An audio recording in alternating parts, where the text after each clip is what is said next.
औज़ुबिल्लाहि मिनश्शैतानिर्रजीम बिस्मिल्लाहिर्रहमानिर्रहीम अल्लाहुम्मा सल्ली अला सय्यिदिना मुहम्मदिन नूरिल अनवारी व सय्यिदिल असरारी व सय्यिदिल अबरार। अस्सलाम वालेकुम व रहमतुल्लाह। एक और वीडियो के साथ आप सबके सामने हाज़िर हूँ और आज जो मेरा टॉपिक है, आज मेरा टॉपिक ये है कि हम किस तरह कॉल्स पर और मैसेजेस पर बात करके भी अपनी शख्सियत को एक बावक़ार ज़ाहिर कर सकते हैं। नाज़रीन, आप सभी जानते हैं कि जब हमारी किसी से हकीकी तौर पे मुलाकात होती है, किसी से ज़ाहिरी तौर पे मुलाकात होती है, तो भी सबसे पहले ही हमारी गुफ्तगू को बहुत ज़्यादा नोटिस किया जाता है कि हमारा अंदाज़े गुफ्तगू क्या है, हमारा बात करने का तरीका क्या है। हम बहुत गुस्सीले लहजे में किसी से बात करते हैं या फिर हम चेहरे पर हल्की-सी मुस्कुराहट सजा के लोगों से बात करते हैं। हमारा नशिस्त व बर्खास्त का अंदाज़ क्या है, हमारी रवादारी का अंदाज़ क्या है और ये छोटी-छोटी चीज़ें जो हैं वो आपकी शख्सियत का एक तासुर कायम करती हैं और ये एक ऐसा तासुर होता है कि अगर ये बहुत अच्छा हो, तो आपकी गैर मौजूदगी में भी आपकी शख्सियत से मुतासिर होकर आपकी तारीफ़ की जाती है। अगर आज के दौर की मैं बात करूँ तो ज़ाहिर है कि आज के दौर में ज़्यादातर जो हमारा राब्ता होता है मसरूफ़ियत की बिना पर, ज़ाहिर सभी मसरूफ़ हैं, तो फ़ोन को ज़्यादा इस्तेमाल किया जाता है और फ़ोन के ही ज़रिए जो है वो ज़्यादातर राब्ते किए जाते हैं।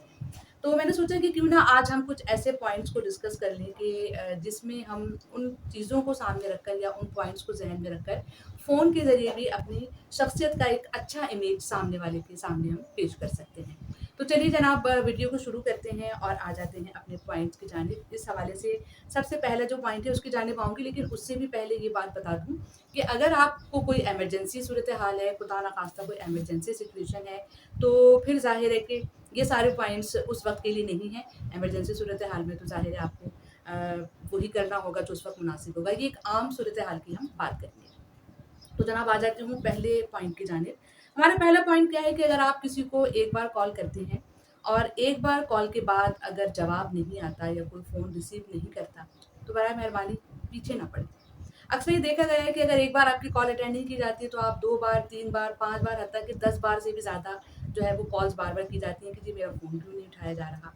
तो जनाब देखिए, हो सकता है कोई मसरूफ़ हो, बाज़ जगह पर जहाँ पर कोई अगर जॉब में मसरूफ़ होता है तो अलाउ भी नहीं होता फ़ोन को रिसीव करना, या उसके अलावा भी कोई ऐसी सूरत-ए-हाल में, कोई ऐसी सिचुएशन में हो सकता है कि उस वक़्त जो है वो फ़ोन आपका रिसीव नहीं कर सकता। और आप ये भी जानते हैं कि जैसे ही आप किसी को कॉल करते हैं तो आपका नंबर भी दूसरी जानिब चला जाता है और अगर आपका नाम सेव है तो वो भी दूसरी जानिब चला जाता है, तो लिहाज़ा बिल्कुल भी परेशान होने की ज़रूरत नहीं है। जैसे ही वो शख़्स ईज़ी होगा, आपको ज़रूर कॉल कर लेगा।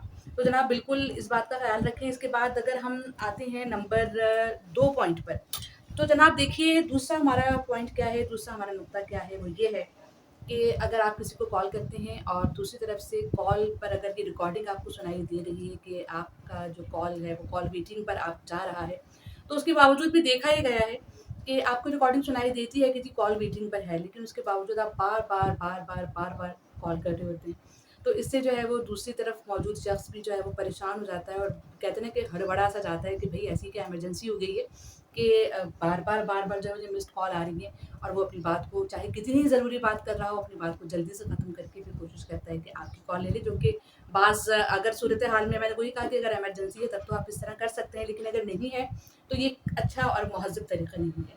अगर कॉल वेटिंग की आपको रिकॉर्डिंग आ रही है, तो आप थोड़ी देर इंतज़ार कर लीजिए। यहाँ पर भी आपका नंबर दूसरी जानिब चला जाता है और जैसे ही कोई शख़्स फ्री होगा, तो वो ज़रूर आपसे राब्ता कर लेगा।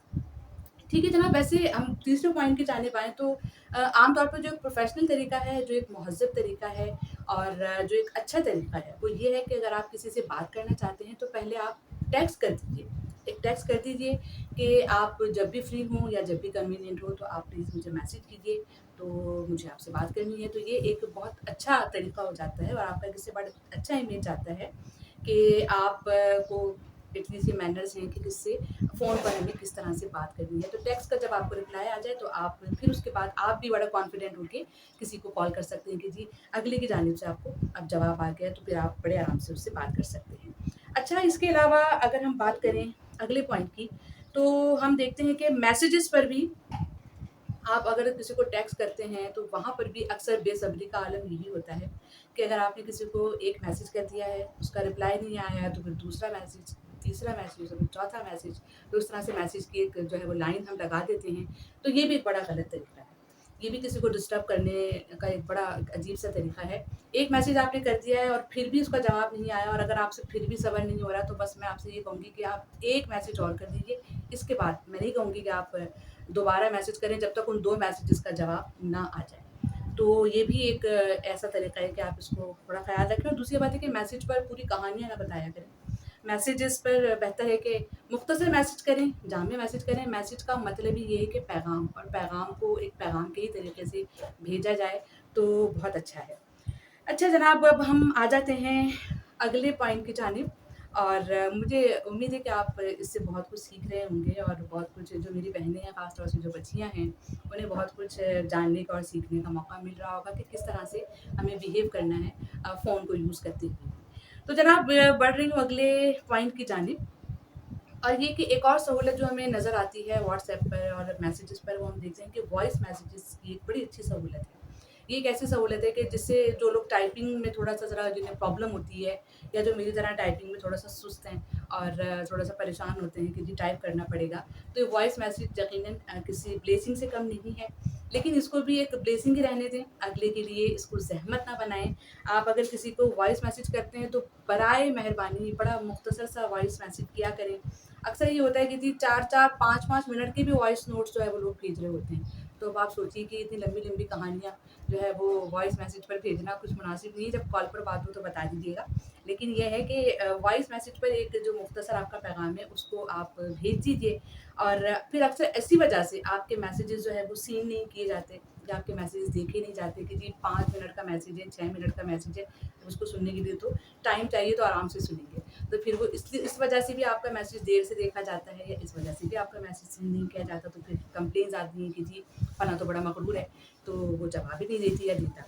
तो ये भी एक वजह इसकी हो सकती है। तो वॉइस मैसेज को मैं समझती हूँ कि 1 मिनट का टाइम बहुत है।